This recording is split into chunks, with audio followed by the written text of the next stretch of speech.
How to make sales with Alto's POS and inventory system.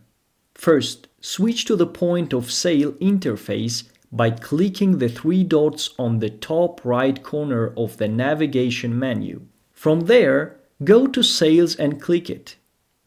In the All Products area, select a category, then tap a product to add it to the ticket.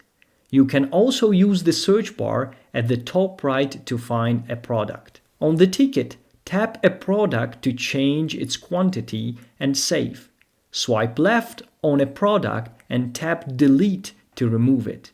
Or click on the product in the ticket and in the pop-up window, tap the red card icon.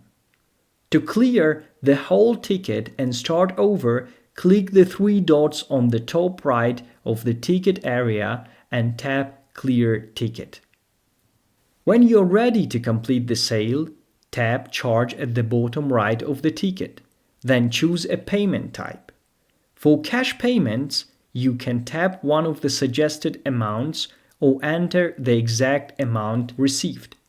Tap Charge to finish the sale. You can also enter the customer's email to send a receipt or simply tap Complete to start a new sale.